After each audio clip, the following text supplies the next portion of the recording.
and it is just so wonderful to see you all here today. I'm excited to have a panel of guests rather than just a single guest speaker, which we've been doing for the last couple of years. So this is a treat. My name is Grace Corrigan. I'm the employment specialist for INCIGHT, and today's session is being recorded. There's also closed caption turned on, so if you need that, that's available. We ask that you keep your audio muted to eliminate any background noise while you're listening. We are going to open it up later for people to chat and talk, but meanwhile, if you would be mindful of that. We'd love to have your cameras on, but if you're not comfortable with that, that's fine too. After the panel presentation, we will open the event up for discussion, for questions, and we definitely welcome your questions in the chat, and you can raise your hand as well. You'll be called on at the appropriate time. And then before we get started, I want to share a little bit about INCIGHT. We're a nonprofit organization that was founded back in 2004, and our mission is changing hearts and minds, leveraging obstacles, and unlocking potential. And we do this through our education and employment programs, which focus on helping individuals with disabilities and barriers. Now, if you're interested in hearing more about our programs and services, please give us a call, or you can also visit our website, insight.org, where there's more information. So jobsnow.org is part of our employment department at INCIGHT, and we have a couple different ways we connect with job seekers and recruiters. One is through these GetAhead events. They're standalone events created to give job seekers from all walks of life additional tools and resources for their job and career search. Now, if you're interested, as Pia had said earlier, and maybe the few of you that are just coming in now, some of our past events are available on our jobsnow.org website. She's got that in the chat, and you can view them at your convenience. Now, another thing we are doing now is we're hosting in-person job fairs, and our next job fair is on Wednesday, April the 19th. It's downtown Portland, and I will be sending emails out to everyone for the advertisement and registration link sometime next week.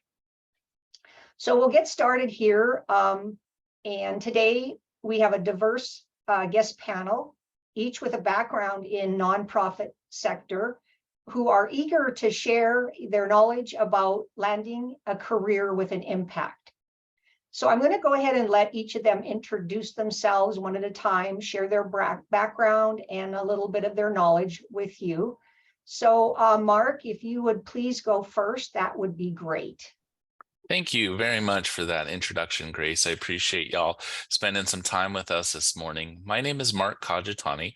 I'm the Director of People and Culture at Oregon Public Broadcasting, which is also known as OPB.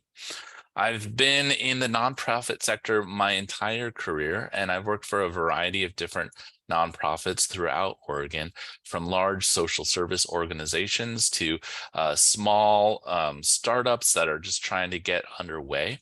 And I've done a myriad of jobs in those fields, from being caregivers to my role now, which is kind of a human resource related position. And I am just super thrilled to talk about working for nonprofits, finding careers with purpose, and how valuable it really has been in my own life and how valuable it could be to others. And so I just really want to start by saying that the nonprofit sector in Oregon is robust and large and offers so many opportunities. There's over 10,000 nonprofits here in Oregon.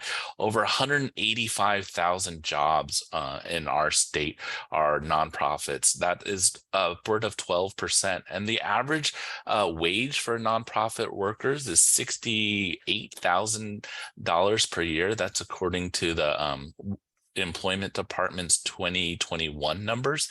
And Oregon nonprofits have huge ranges of possibilities that you can work towards different missions or services that might align well with what you're interested in. And I find that to be one of the best parts of working for a nonprofit.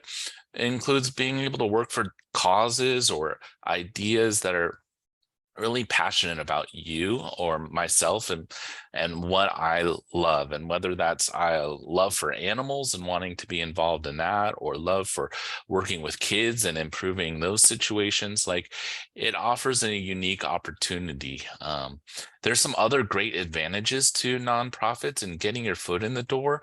Many nonprofits offer volunteer opportunities to sort of get in and explore around, meet people. As you may know, that referrals are a huge and critical part of finding jobs within our communities. And so building up your network of people who you know and finding opportunities can be enhanced through volunteering, even at a one-time event, whether it's tree planting or helping out an organization that's putting on its celebration dinner. These are great ways to, with very relative small commitments, get to know some people at an organization and begin to differentiate yourself from the crowd of resumes that may come into my inbox, right? And so these are really, really awesome opportunities. And the people at nonprofits, for the most part, are wonderful people that want to do good work. They're oftentimes driven by the mission, the purpose of the individual organization. And so they're very much have chosen those paths to be part of that work. And so if you have that in commonality, that's a great way to find not only mentorship, supportive coworkers and peers, but lifelong friends, which I have also been graced with experiencing out throughout the course of my life. I think nonprofits do have some downsides, and those are important to understand as well. Like, they're oftentimes very challenged by the limited resources that they have. They might have limited resources from grant funding or monies to set aside to do specific projects or to do specific things that employees might want. They're often bound by very hard regulations or audits, and with each grant they often have to adhere to specific rules, and that's not always easy for people who are out there trying to do good and do creative work. I think there's so many great opportunities to start as an emerging career in the nonprofit sector that there's a lot of that startup energy, and running into rules and regulations can be a little bit challenging for employees. And so that, I would say, is one of the downside. I think the other downside is that in a space that is so purpose driven and mission driven, some people can experience a little bit of disillusionment if those values that the organization is talking about with its clients aren't always applied to themselves as employees. And so trying to come to the reconciliation of that, and find and forge careers that are both economically stable and give you enough so that you can care for yourselves and your families and pay the rent and all that sort of thing. So I think it's really important to consider nonprofits in your journeys while you're looking for new employment opportunities. And I hope that coming out of this, if you want to explore opportunities at OPB, Oregon Public Broadcasting, I encourage you to do so. Encourage you to reach out, contact me. Happy to offer any sort of informational interviews. And I'm excited for your questions today. Wonderful. Thank you so much, Mark. I will share your guys' contacts too with job seekers so that they can contact you. So Erica, if you would please go next, I'd appreciate that. Yes. Hi. Good morning. My name is Erica Briggs, and I'm happy to join here today to talk about nonprofit, my experience in nonprofits. I've mostly done it from an educational standpoint. I'm currently the education specialist, one of two education specialists at NAO, the Nonprofit Association of Oregon. And NAO our mission is to make sure that all of the nonprofits that Mark was just sharing with you are supported and have the resources and that they need in order to grow and thrive. And it's a pleasure to be able to help in that way. My background is largely in education first and foremost, but within that journey, I've also worked at nonprofits, small nonprofits that are just starting, and also community development nonprofits that are looking at the entire community as a whole and building in resources and opportunities through their mission. I've worked at faith-based organizations that highlight the faith as part of their nonprofit mission as well. And one of the things that I appreciate most about working in nonprofit is that you can follow your passion, as Mark was saying. If you have, I had a passion in education, and so finding opportunities within nonprofits that focus on leadership education in some cases, and in alternative high school, getting education. So it was a pleasure for me to be able to work in different roles and different organizations, but still fall in line with my particular passion. So being able to align what you want for yourself, your own personal mission, being able to find nonprofits that share a similar mission, that align with that mission, I think is a tremendous opportunity that can be found within nonprofits. Also, the skill set that you have, if you are in IT, you can take that IT and put it anywhere. Most nonprofits need that kind of role. So it's not necessarily field specific. You can take your skills that you have and put them anywhere. And it's not just the competencies that you might have and like that you need to be certified for, but also, just your general character skills, your ability to adapt and your ability to collaborate, your ability to lead by influence. Like all of those skills can also be applied to many different positions and roles that you might find in nonprofits. And as Mark was saying, nonprofits are abundant in Oregon, and they range in sizes. So if you're more comfortable working with smaller teams, there are small organizations that you can do that with. And then there are more long-standing nonprofits that have been around for decades. And that's also an option. So there's just a lot of opportunity, a lot of options, a lot of choices that you have working in nonprofits. I would say one of the I guess downsides that I experience personally is that because you can be so passionate, your heart is into it.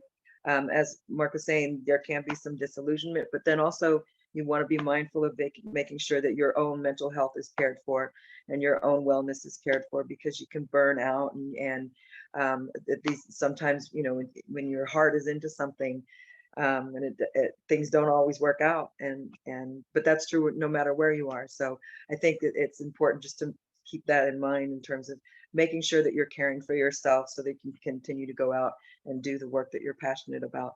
I would also encourage to explore the culture of the organization, because it's not only on you to make sure that you're well, but it's also part of the organizational culture to make sure that you are well within that culture of the organization. And so when you're doing your research of, where you might want to pour in your passions, also, do some investigative research on what is it like to work for this organization? What is their culture like? How do they care for their people? These are all really important if you want to get into position and stay there long term, through the disillusionment, through the tough times, depending on what you're working on. Sometimes nonprofits can be pretty intense. I worked when I was living in Florida. I worked for a nonprofit that worked with women who were being sexually exploited. That's a very hard population to work with and to feel for. And the culture of the organization didn't necessarily offer the support to process all of the things that were happening on a daily basis. And so it's really important that if you're going to get into some of that tough work, that hard work, that you make sure you're working for an organization that's going to support your emotional and mental health support needs, so that you can continue to do that hard work. So that would be my number one recommendation. Burnout is a thing, but there's also a way of working around it, and that is to really find the organizations that fit with and align with your mission, to fuel your passion, as well as the organizational culture. Great, thank you. You guys are really hitting some great points here. So Ian, I am going to ask you to follow up now and share a little bit about yourself. Hello, my name's Ian Yee with Janus Youth Programs. I'm currently the Safety and Facilities Coordinator here. And I have to admit, I feel like the person in the office who got the birthday card last to sign. So a lot of what I'm going to say, I feel like is repeating what Erica and Mark shared with their experiences. But I'll provide some context for my experience and then talk a little bit about some of the strengths and weaknesses that I think exist with working in the nonprofit field. So I guess first, I've been working at Janus for about 17 years. I started with one of our most entry-level positions and have essentially proceeded through the company. And as both Erica and Mark pointed out, there's a lot of room for a wide variety of people and skill sets at a nonprofit, which is probably my favorite thing because it's allowed me to like move through the one that I chose to pursue in a way that I never imagined when I first started. The idea of joining a nonprofit to me or working for a nonprofit to me was largely based on the recognition that not all of the corporate jobs or businesses that are available commonly, I guess, actually push ideals and values that mattered to myself. So at a certain point, I started looking at what I could do to actively participate in a world in a way that I would create a world I wanted to be in. So I started applying to nonprofits that had missions and values that resonated with me, that I could be passionate about. And I have to admit, like, I looked at a broad range of ones because there are a huge variety, everything from tech company nonprofits to social services. My wife actually works for one that focuses on just increasing education around cybersecurity. So the differences in what you can pursue in the nonprofit field are vast. I personally wanted to work with youth and try to help them become more productive members of the community.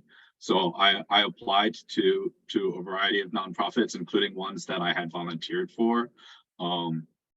So the thing that I think is super valuable in that is you can gauge what you're passionate about, identify the nonprofits that forward those missions and values in the community, and pursue that work. For myself, I discovered that I really enjoyed working with youth, both one-on-one and in more macro level, which is how I'm currently engaged. I'm actually more engaged in helping my staff avoid things like the burnout Erica was speaking about. And I think the value of going through and encountering different volunteerisms, nonprofits and work experiences all can help you accumulate an idea of how to be more effective in whatever role that you're in. But for nonprofits, and in my experience, that array of experiences really helps connect with the people that we're serving. It helps us understand a variety of problems that we may encounter and helps us pivot when we encounter a problem that might not be what we initially thought we were trying to solve. So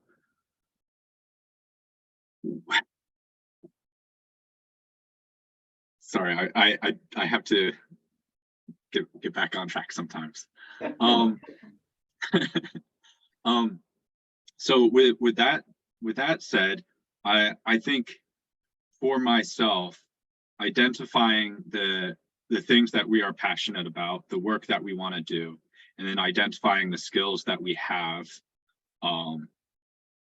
and seeing how those correlate and recognizing that the the nonprofits or volunteerisms or work that we're doing, if it doesn't fit, it is really an opportunity for us to explore what does. So one of the things that I think is really important for me to mention is that my degrees are actually in fine arts, and I'm currently working in social services for a community organization that helps youth that encounter a variety of barriers, from homelessness to being a teen parent to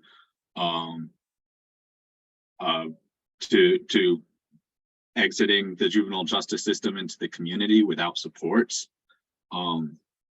So those barriers that these people, barriers is the wrong word for teen parents, because that's actually super exciting, but it really difficult if you don't have support.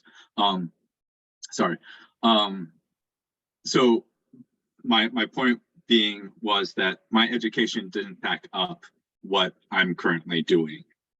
And I think it's important to recognize that the skills that you acquire through your life can translate to these. So for myself, I had volunteered at other organizations that had similar missions, Boy Scouts, Big Brothers, Big Sisters, things like that. And utilizing those skills and making sure that I'm bringing to attention to the employers that I was applying to, that I had acquired these skills or accessed these experiences, was really valuable for myself entering into this job. And then throughout my employment, I think it was really important for me to not be stagnant in my pursuit of, like, what is that mission that I wanted to push forward, and that mission that Janus has around creating a better community through supporting and empowering the youth that we work with, just resonated. And it meant that through my personal life and my professional life, I increased and continued to build on the experiences and education that I had so that I could be more effective.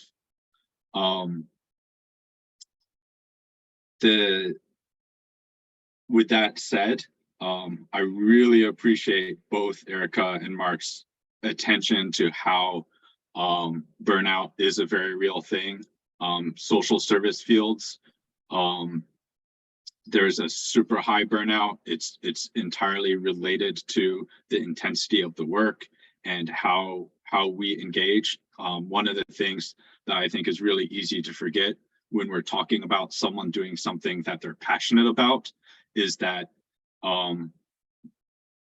it is hard to manage everything that we do when we're passionate, because we're so focused on what we're passionate about. And it's so important for us to make sure that we have those balances in our lives, that we're taking care of our personal lives, taking care of our professional lives, and recognizing what parts of our work are our work and what parts aren't. And that can be really difficult when part of your work is to actually establish a supportive relationship with a person, and recognizing that we do care about how these individuals succeed and fail. So having those boundaries is super important. I think the biggest barrier that my coworkers identify in working for a nonprofit tends to be around pay. It's like the passion for doing work only goes so far when you have to make a living, support a family, and do those other things.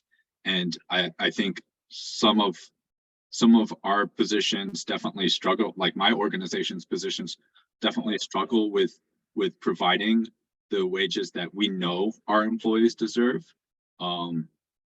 And that is always an interesting thing to see, because for many nonprofits, there's a balance of how you're gaining funding from, like, investors or contracts, things like that, and recognizing that, like, not all of the funding is necessarily going to be in the benefit, because sometimes you'll want to pursue a contract that's going to pay really well, but it has a lot of restrictions on the sort of work that we do, and recognizing those limitations and how they impact our ability to function means that we have to make choices as an organization that can negatively impact other parts of our organization. So there's definitely issues with the nonprofit workspace. I know that from working prior to nonprofits, when I would encounter issues and they're like, does it affect the bottom line if we don't do this? And it's like, if it does, it's like that was the decision making. It was all about the money. And for the nonprofit, it's like we have to have that sense, and at the same time we're like, but we need to also be willing to take that loss to push forward what's value and trust that like our community is going to support us in doing the work. So let's see, did I hit all the points that I wanted to hit?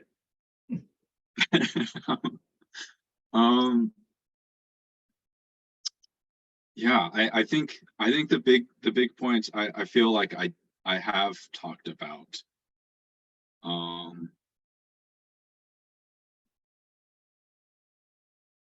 right, well, if you think of something else, you know, you can always definitely add it in later, Ian. But as far as, you know, signing the card last, I think you did a great job. I mean, I feel like it's nice because everyone's already said all the nice stuff and I can just reinforce it. Yeah, And no, great follow-up. Thank you so much. All right, that was wonderful. You guys shared a lot of really good points, and we're going to go ahead and open it up now for conversation and questions.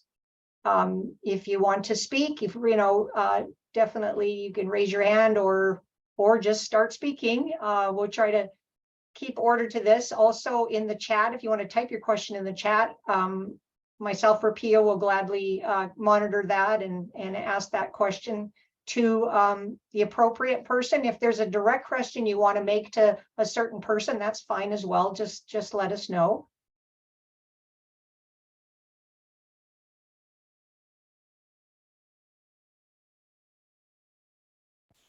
Scott, did you have anything that you've been thinking about or wanted to add at this point?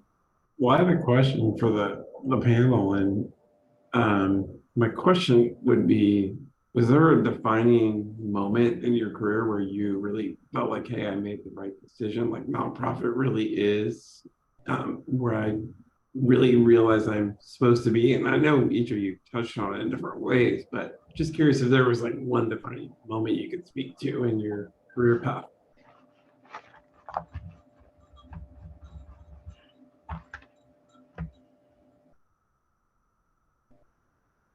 So for myself, I've been working for the same company for some time, and I've essentially switched positions multiple times. And I would say there was a moment when I was working overnights. I worked overnight for about 3 years, which is frankly the worst positions that we have. But if anyone is applying for something, please do, because we need overnights all the time. They're just rough. And a day shift position opened up, and one of my coworkers said that I should apply to it, and I was like, I don't know. I'm not good with people the way we need to be good with people. I'm good with rules and structure, and like the position I had was all rules and structure, because it's like I'm filing paperwork and doing stuff. And I think when I applied for it and got it, like within the first week, I was like, it's so much more enriching and challenging to really see and feel that direct impact I had with the youth. And it made me realize that like I really loved the work that we were doing, and I wanted to continue doing it. Nice. I think, Erica, you were going to answer the question as well?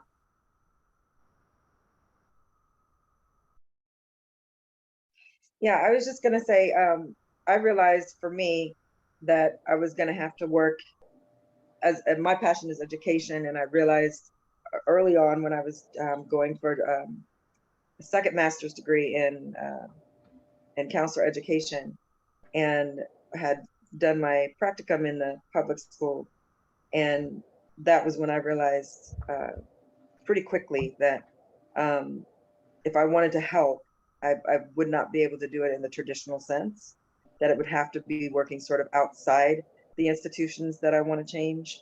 And so with that, that's when nonprofit work became the next obvious choice, because they often are support systems for the traditional systems that help, I guess, patch the holes that sometimes the traditional systems create, and or fill the cracks that the systems lose people through.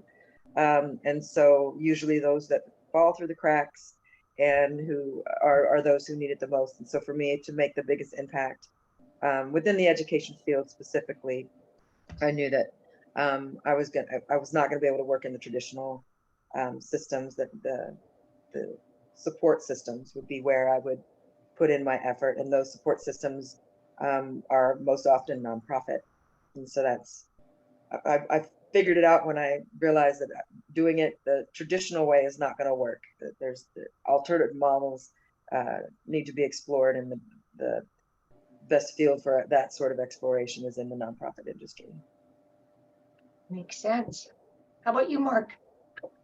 Well, I spent 15 years of my life working at IRCO, the Immigrant and Refugee Community Organization, as their director of HR. And I would say any moment I got to sit in the lobby there just to experience people coming through from all different walks of life was a refreshing moment. I would say, looking at some of the questions in the chat here, there's a question from Patrick about how do we look for applicants or resumes from employees in terms of highlighting their lived experience and acquired skills. I think that is a super important aspect right now going on at a lot of nonprofits. A lot of nonprofits, certainly since 2018, if not before, have been challenged on their understanding of equity, diversity, and inclusion. And never more so than now has the lived experience of job seekers been a critical component that many nonprofits take into consideration when they're applying for jobs. And so I like to think of that, whether that's in applying through a cover letter, in sharing your story, right? And how does your story line up with the organization story? And so if that's public media like radio or television, or putting together podcasts about your living experience and how that might line up, I think that is so important and so valuable, because we are honestly constantly seeking out not only to have those experiences of employees that we can retain. We want to make an inclusive environment, but we want to broaden our tent. We want to bring in more people with from different walks of life, so that they can serve people who have experienced disabilities, so that they can work with people who are transgender or different race or age backgrounds. And the best way to do that is to serve people from your same community oftentimes. And so every nonprofit I know is looking for people with varied life experience, and they also are coming to realize that maybe they shouldn't be setting education, for example, education standards. You must have a master's degree or bachelor's degree, but what they're setting is some lived experience standards, because they're wanting that varied life. And so I would encourage each and every one of you, this takes some soul searching, this takes some thinking about what it is that you could bring, what it is your life experience could bring a value to an organization, and bring that out through your cover letters, through your conversations. And don't be afraid of that. That is your strength that you can bring to the table, because that will set you aside from everybody else. And I think that is more important today than it ever has been in a job seeking environment. So Very true. So there is a question here about a list of nonprofit hiring, and I don't specifically have a list. Are any of the panelists aware of a list of nonprofits in Oregon that, you know, people could look into? I certainly don't know a single nonprofit that isn't hiring these days. I'll be really honest with you. I would refer you to some of the main job seeking websites, the maxlist.org and idealist.org. These are job seekings websites that might have preferences for nonprofits, or a lot of the nonprofit communities use them and use their job boards to post their positions. And so I would say that those are great places to start with. And then depending upon, again, your passion. So if that's for animals, or if that's working in disability justice, or if that's working with education programs, then it might go down that route a little bit further. So I don't know, others on the... Yeah, I have to say for myself, when I started looking at it, it actually started off with me exploring how I could help youth. And it's just I just typed that into Google, and different programs came up, and a wide variety of them are nonprofit. And obviously we're here to promote and talk about nonprofits because we're working for them. But for myself, as when I think of being a job seeker, it's most important to do something that we're passionate about, because if we love what we're doing and we love supporting what we're doing, it's going to be so much easier to do that work. But I would look at your interests and just search for those. I'm actually surprised Erica didn't, because I realized that the reason why I know their organization is because they support our organizations, and so I'd be curious to hear if you have a shared resource for that. With regards to actually, I'm answering one of the questions as well in the chat, because you mentioned it again with, what are your interests? And I think Lee's the question was having a hard time with the overwhelming amount of nonprofits and narrowing things down, and when your values and your passions are, varied. I think it can be difficult. One of for me, I really started thinking about what fuels me, what sustains me, not just what I'm passionate about, but when I walk out of the room after I'm done teaching, I literally feel like I've walked out of church, and it feels that kind of uplifting is part of how I narrowed my search. Also, it's possible to find work that aligns more than just one of your passions.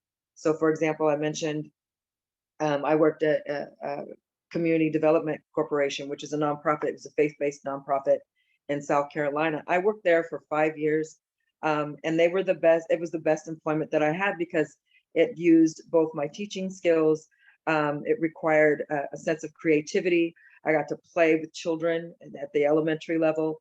It supported the population of folks that I was working with. It was in a African-American community.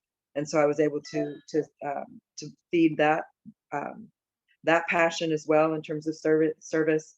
And so if you can find a nonprofit that, if you have varied interests, working for a nonprofit doesn't mean you have to narrow it down to just one of your passions. If you can find a nonprofit that can hit several of the things that you're passionate about, that's even better, because now you're connecting to more parts of yourself that's going to lift you through your journey. So don't limit yourself by limiting your passions. Look for a place that will feed more than one of your passions, and that's going to be better for longevity anyway. I would say that working in nonprofit is a marathon, not a race. So racing to get a job is, you know, you can get a job in nonprofit. Like Mark was saying, everybody's trying to hire in nonprofits right now. But what you want to find is the job that's going to align with more of who you are, so that when you bring yourself, you can bring your whole self, and be fully connected to the work that you're doing. I like that. That's really, really great wisdom. So next on the list here, Vanessa, I believe you have a question. Did you want to unmute? Yeah, hi, thanks for calling on me. Part of why I'm on this like finding a job journey and why I'm attending this is I come from the food service industry. I've worked in kitchens for like 20 years. And my last job I was deeply emotionally connected to. I worked for a big catering company. It was kind of like my dream job. And then I got burnt out. And one of the many reasons why I left is because it felt like I was the only person who still cared. And that was really hard on me. And I didn't really want to leave, but it was just, I didn't have any reason to stay. But I'm wondering if my skills in food service and kitchens and stuff apply to any sort of nonprofit. Because I know what I don't want to do, or certain groups I don't want to work with, and I hope that doesn't sound negative. But I'm just trying to find my path because I'm feeling a bit lost. So I'm wondering if anybody has some ideas for me.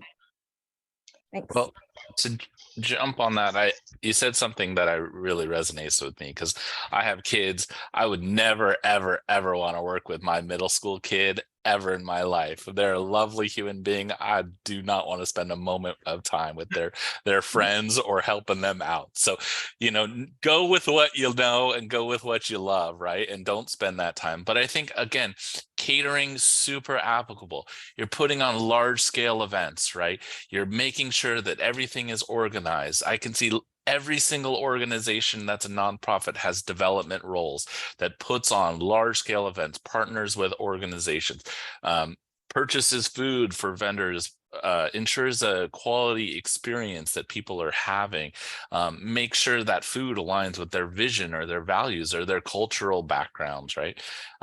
Making sure that all of those things that build up to a one-time thing that could be, you know, throughout the year. Most organizations have these sort of celebrations in a way to celebrate their members, celebrate their funding sources, and to raise funds as well. Super important. And those applicable skills, whether that again is inventory or managing that comes across if you're in a classroom and you're managing the art supplies, for example. See a question in the comments about part-time work. There are so many transferable things. The trick, I think, is to make the case for that in your interviews and making the case in your cover letters, right? That you have a vast knowledge and lived experience, again, and career experience. And that, again, it might not be as a tutor or as a development manager, but actually the skill set is shockingly the same, right? You're doing very similar work. You're doing very similar types of things. And the relationship building and managing that you did in one role is very similar, and you're probably going to be a customer service focused approach over here that really wants to put out the best possible experience. So those things are super important, and make that case for yourself in those written documents that you're submitting in the very short window of time that you have to introduce yourself. Like, you got to figure out how to get it across in sort of that elevator pitch, because that real estate on your resume, it's small. It's only one page. It's only 1 or 2 pages, and you got to make the case for it there. And so I would say definitely lots of opportunity.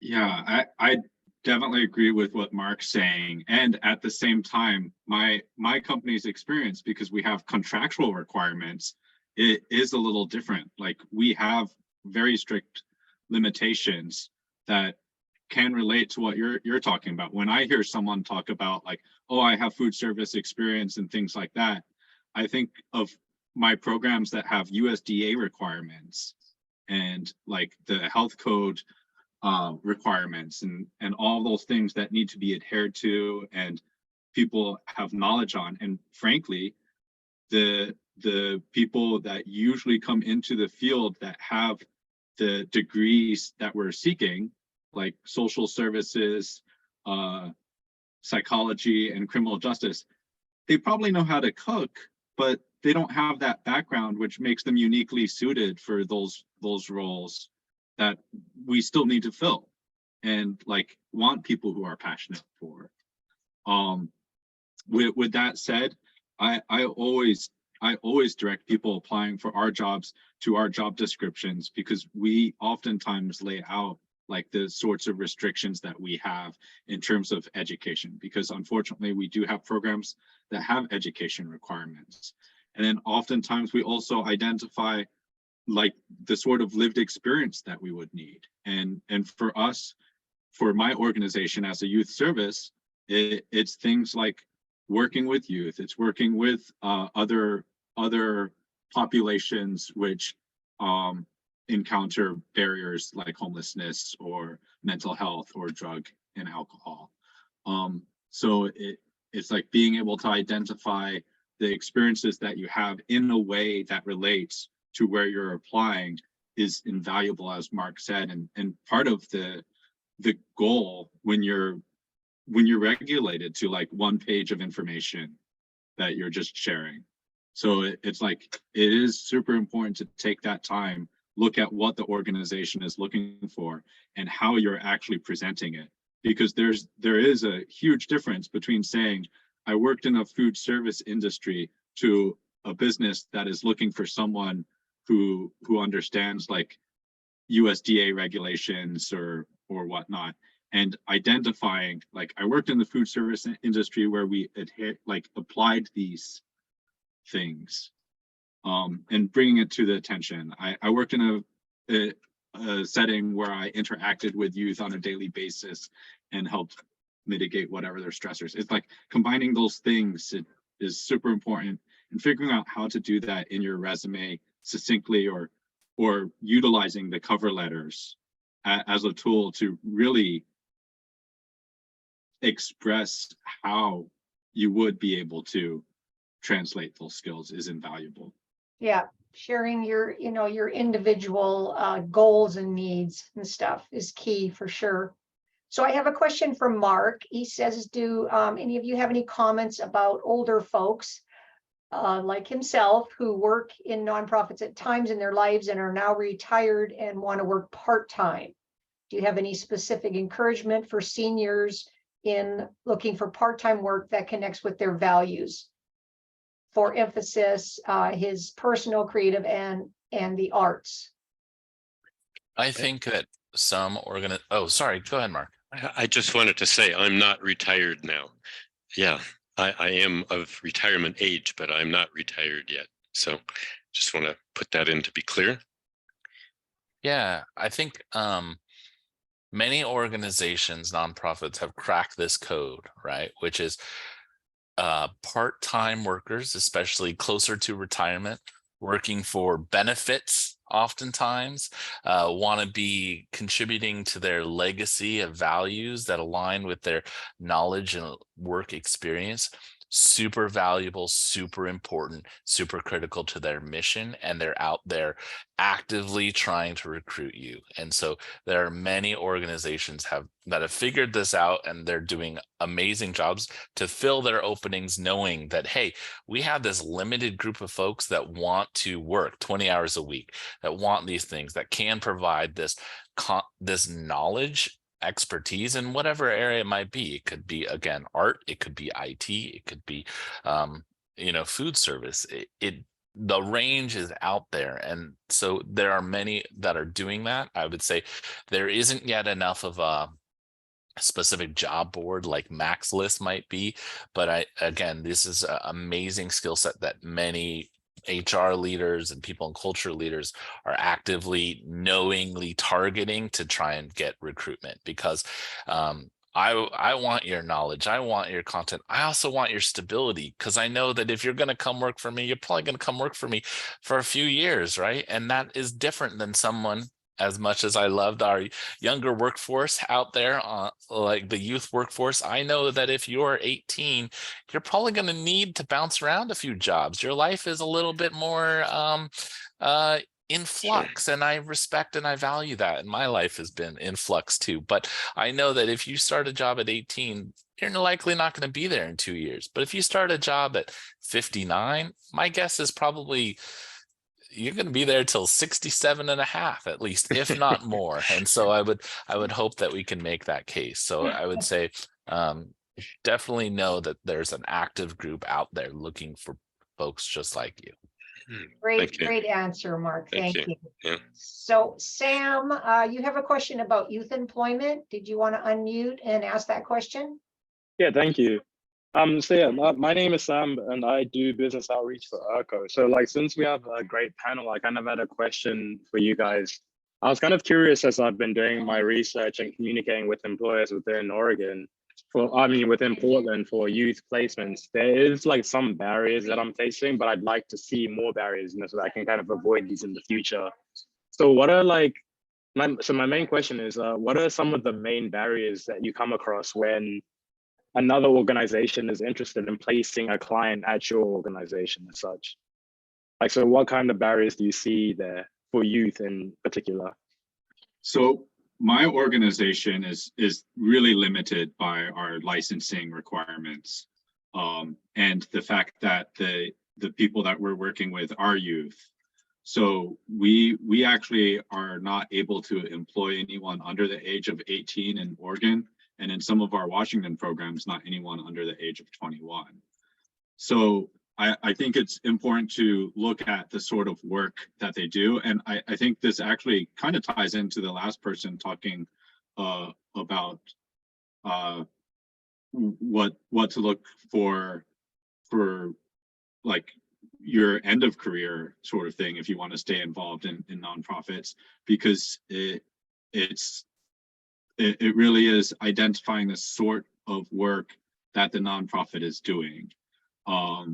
If the nonprofit is focused on social services where there's supervision, there's a lot of barriers for younger people, and actually a lot more options for older people, because their experience. I think about our programs, and we have a surprising number of retired teachers that work at my organization because they have that experience of working with youth, and they want to continue doing something for the community, so they enter. But for ourselves, it's like there's youth organizations that are about supervision, and there's youth organizations about providing support and activities, and the activities ones are going to vary in terms of their ability to have a youth, and they'll usually have the positions like youth mentors or something like that,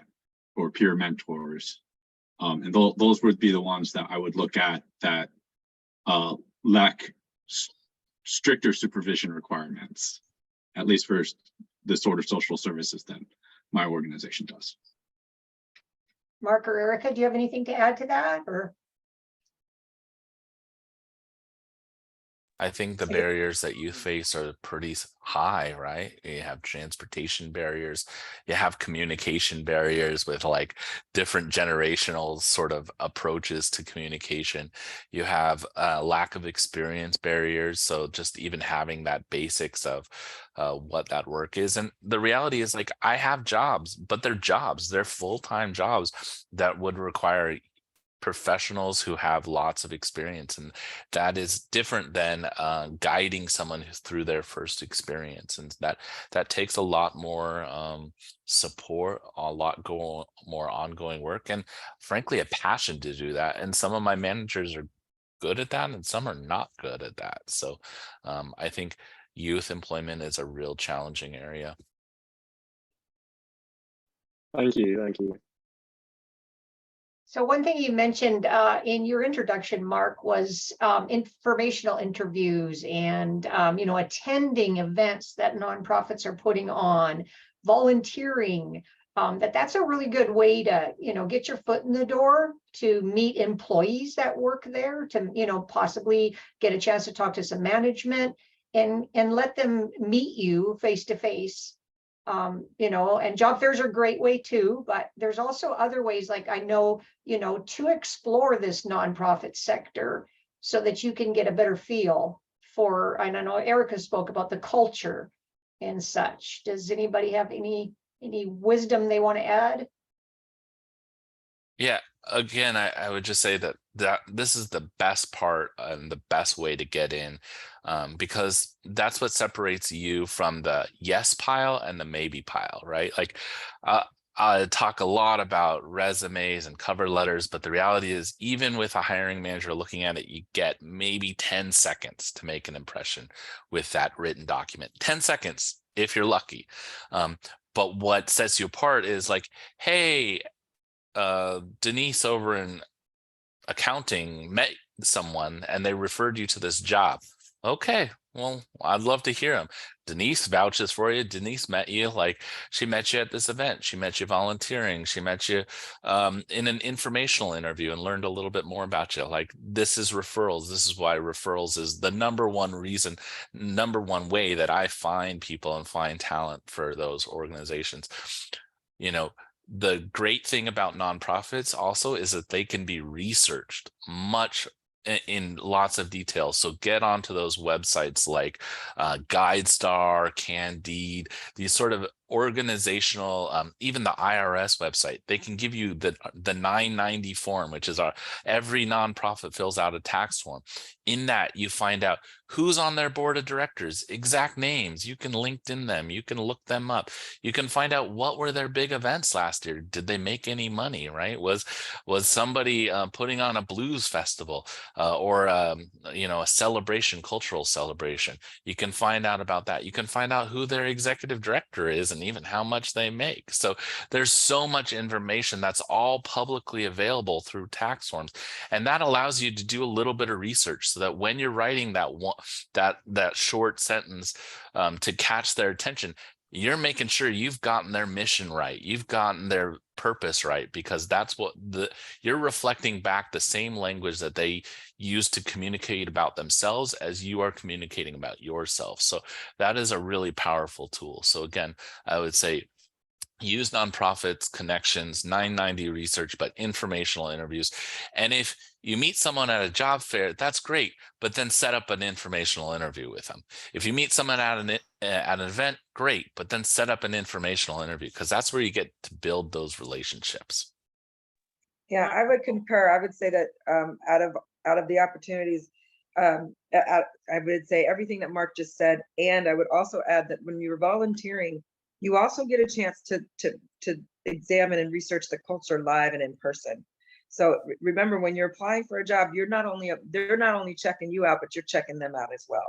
And when you're volunteering with the organization, you can see how employees treat each other, how they, if there's any disconnect between what they're saying and what they're doing. You can learn all that kind of like a fly on the wall as a volunteer. So you can pick up those nuances that you might not be able to pick up in an interview, right? So volunteering gives you that expanded opportunity to get to know more, in addition getting your foot in the door, right? So that's a key way that I would get to know the organization in addition to research. Yeah. And I like, just to piggyback on what Erica's saying, the volunteerism, like for youth, it's like, you may not be able to get a job at certain nonprofits, but there's a good chance you can volunteer for the ones that you're interested in. And as she pointed out, it's like, that's a foot in the door. I myself, it's like I said, I have a fine arts degree. My volunteerism is what let my company know that I was interested in helping youth and moving forward. So it's like tying it all together is super important. So if you have a passion, like, you can volunteer for that until you have enough on your resume to like really catch the eye of the people that you're applying for jobs with. Yeah, volunteering also builds your skill set, and maybe you don't get a job with that particular company, but volunteering, you learn things, right? And you grow as you experience things. And I stress that. I mean, do what you can to learn and grow, right? And be open-minded and be willing to, you know, see where you might fit, where you might not even have thought you were going to fit in there, but you know, you would make a good fit. So it is 11 o'clock, and you know, I'd love to have a couple like closing statements from our panel if you're interested.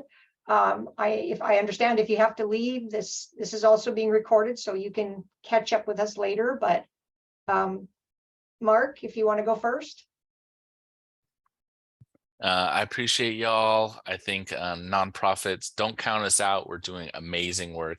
We want you. You can be part of this fun experience. But at the same time, you can make us better because we need to be better as well. So thank you all for your time. Again, feel free and contact me. Informational interviews. I love to provide those. And so appreciate y'all. Perfect. Thank you, Mark. Erica? Yeah, I would just want to encourage you all to explore all your options. Nonprofit work is an incredible field. There's just so many options. Trying to narrow it down can be challenging, of course, but you don't have to sacrifice 4 of your passions just to get one. You can actually find somewhere out there that has an opportunity for you to fill your whole self, and all of your passions can be fulfilled in the nonprofit industry. Thank you so much, Erica. Ian? Yeah, I thank you all for taking the time to attend. I really am looking forward to hearing from any of you. I'm happy to do informational interviews as well. The thing I really think is important to take away is like pursue your passions. You are the only one who knows what you love, and there's space in the world for you promoting what you love in the work and what you're doing. So yeah, and I also really want to encourage recognizing like sometimes places don't fit. And the nice thing about nonprofits is there's so many of them doing the same sorts of work. And it's like you find one and you're like, I love the work. I love the populations I'm working with. I don't like this company. There's another one out there. And it's like, you can find one that works for you. And thank you again. Great. Thank you, Mark, Erica, Ian. You guys just did a wonderful job today. I know there was a lot of great information shared, and hopefully this is a step forward for our job seekers. Thank you, job seekers, for attending. You're what makes our events great here at INCIGHT is when we have an audience to speak to and share job skills and job services and even jobs at our job fairs. So I hope everybody has a great afternoon. Reach out to me if you need any contacts or you have any further questions. And otherwise, we will perhaps see you at the April 19th job fair. Thank you, everyone.